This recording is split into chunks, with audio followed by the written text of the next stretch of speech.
আলহামদুলিল্লাহ। আজকে আপনাদের সামনে একটা বিষয় আলোচনা করব।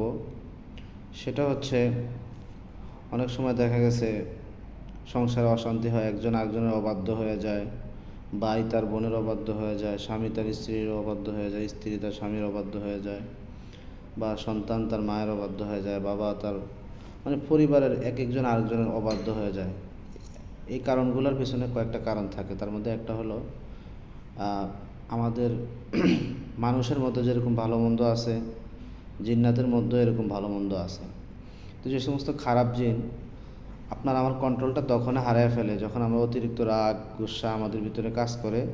তখনই আমরা কি করি, আমাদের রাগ গুসা এত পরিমাণে হয়, তখন দেখা যাচ্ছে যখন রাগ হয় তখন আমরা এত পরিমাণে কথা বলি, এমন অশ্লীল বা এমন রাগে ক্ষোভে অনেক কথা বলি, কিন্তু একটা পর্যায়ে যে আমরা আবার অনুতপ্ত হই, এটা আমাদের সমস্যার কারণ। আর যখনই কোনো মানুষ রাগের কারণে নিয়ন্ত্রণ হারায় ফেলে, তখনই জিন্নাত তার উপরে যত রকমের সমস্যা প্রয়োগ করার, যা যা করার জিন্নাত সব কিছু করে।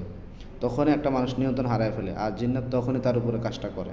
আচ্ছা, যাই হোক, এই অবাধ্য ব্যক্তিদেরকে বাধ্য করার জন্য আল্লাহ তাআলা বিভিন্ন উপায় আমাদেরকে, আলহামদুলিল্লাহ, কোরআন ও হাদিসের আলোকে আমরা যথেষ্ট চেষ্টা করি মানুষদেরকে সুষ্ঠু এবং সুস্থ চিকিৎসা দেওয়ার জন্য। যেভাবে মানুষ এই চিকিৎসা নেওয়ার পর আমাদের জন্য দোয়া করে, আমরা এইভাবে কাজ করি।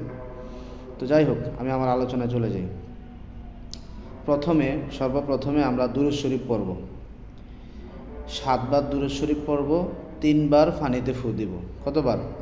7 বার দুরূদ ইব্রাহিম পড়ব। দুরূদ ইব্রাহিম 7 বার পড়ে 3 বার পানিতে ফু দিব। তারপর আমরা সূরা ইখলাস 11 বার পড়ব। কতবার? 11 বার পড়ব, 3 বার পানিতে ফু দিব। তারপরে আমরা আয়াতুল কুরসি 7 বার পড়ব। 7 বার আয়াতুল কুরসি পড়ার পর আমরা 3 বার পানিতে ফু দিব। হ্যাঁ, আবার শেষে দুরূদ ইব্রাহিম আবার 7 বার, যদি সম্ভব হয় সাথে ইস্তিগফার পড়বেন।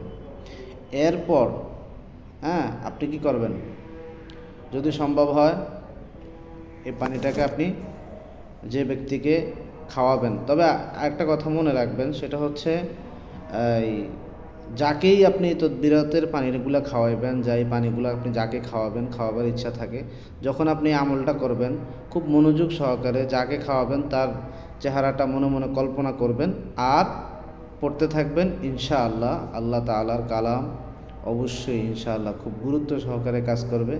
আপনি আমার কথাগুলো আমল করে দেখেন একবার, ইনশাআল্লাহ আপনি ঠকবেন না।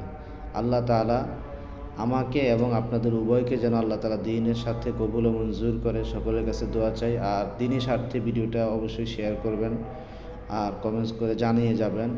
কারো কোনো সমস্যা থাকলে কমেন্টস করবেন, অবশ্যই আপনাদের কমেন্টসের উত্তর আমি দেওয়ার চেষ্টা করব। প্লাস কারো সমস্যা থাকলে আপনার সাথে সরাসরি যোগাযোগ করবেন, অথবা আপনাদের সমস্যাগুলো আপনার কমেন্ট বক্সে বলে যাবেন। আমি ইনশাআল্লাহ আপনাদের যথাযথ ব্যবস্থা বা যথাযথ চেষ্টা করব আপনাদেরকে সঠিক উত্তর দেওয়ার জন্য। আল্লাহ তাআলা আমাকে কবুল ও মঞ্জুর করেন। সকলে বলেন আমিন। আসসালামু আলাইকুম ওয়া রাহমাতুল্লাহি ওয়া বারাকাতুহু।